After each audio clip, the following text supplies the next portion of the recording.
ایمان لانے میں صدیق کا پہلا نمبر ہے، خلیفہ ہونے میں صدیق کا پہلا نمبر ہے، جنت میں جانے میں صدیق کا پہلا نمبر ہے، حوض کوثر میں حضور کے ساتھ کھڑے ہونے میں صدیق کا پہلا نمبر ہے، قیامت میں جو لوگ سب سے پہلے اٹھائے جائیں گے ان میں رسول کے بعد جس کا نمبر ہے وہ صدیق اکبر ہیں، حضور کے مصلی پر جو سب سے پہلے کھڑے ہوتے ہیں وہ صدیق اکبر ہیں۔ حضرت عائشہ کہتی رہی یا رسول اللہ عمر کو کہیں امامت کرائے، عمر کو کہیں امامت کرائے۔ حضور علیہ السلام نے بار بار فرمایا ابو بکر کو حکم دو کہ صحابہ کی امامت کرائے۔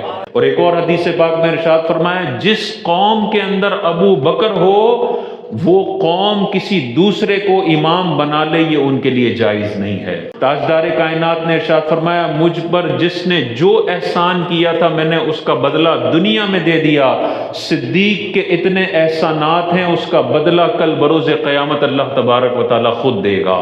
اپنی جانیں، اپنا مال، اپنی اولاد، دیکھیں نا حضرت ابوبکر صدیق جنگ بدر کے معاملے میں اپنے بیٹے سے کیا کہتے ہیں؟ بیٹا کہتا ہے کہ ابا جی جنگ بدر میں آپ بہت مرتبہ میری تلوار کی زد میں آئے، ابا کا خیال کر کے میں نے تلوار نہیں چلائی۔ صدیق اکبر کہتے ہیں بیٹا اگر تو ایک دفعہ بھی میری تلوار کی زد میں آتا تیری گردن اڑا دیتا۔ آج بھی صدیق اکبر کے ارب ہا ارب احسان ہم پر بھی ہیں اور ہماری آنے والی نسلوں پر بھی ہیں۔ ہم اپنی ابا کی عزت کی جتنی فکر کرتے ہیں اس سے ارب گنا زیادہ ہم نے صدیق اکبر کی ناموس کی حفاظت کرنی ہے۔ اللہ تعالیٰ نے ارشاد فرمایا وَسَيُجَنَّبُهَا الْأَتْقَى، ان قریب سب سے زیادہ متقی کو جہنم کی آگ سے بچایا جائے گا، دور رکھا جائے گا۔ کون سب سے بڑا متقی؟ الذی یؤتی مالہ یتزکا، وہ سب سے بڑا متقی جو اپنا مال خرچ کرتا ہے تاکہ صاف ستھرا ہو جائے۔ سارے مفسرین کا اس بات پر اجماع ہے کہ یہ آیت سیدنا صدیق اکبر کی فضیلت میں نازل ہوئی جب امیہ بن خلف حضرت بلال کو مار رہا تھا، ان کو پتھر زمین پر لٹاتا تھا، کوڑے مارتا تھا، جسم پر داغتا تھا۔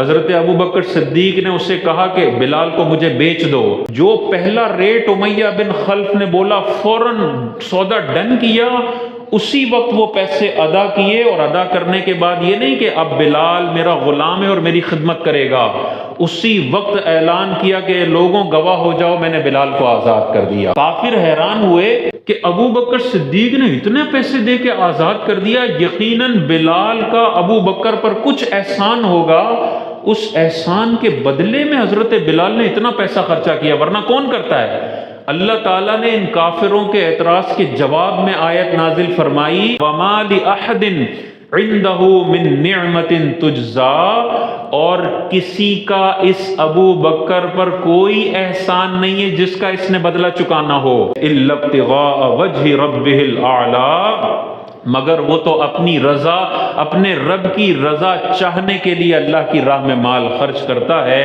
وَلَسَوْفَ يَرْضَى، ان قریب ابو بکر اللہ تبارک و تعالیٰ سے راضی ہو جائے گا۔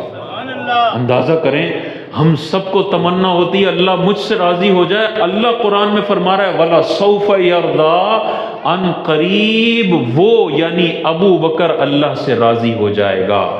اور اگلی سورۃ الضحیٰ میں دیکھیں یہی انداز اللہ تبارک و تعالیٰ نے تاجدار کائنات کے لیے ارشاد فرمایا وَلَسَوْفَ يُعْطِيكَ رَبُّكَ فَتَرْضَىٰ، دونوں دیکھیں انداز ایک ہی جیسے ہیں کہ ابو بکر اللہ سے راضی ہوگا، اگلی سورت میں فرمایا حبیب کو ہم اتنا دیں گے کہ حبیب اللہ سے راضی ہو جائے گا۔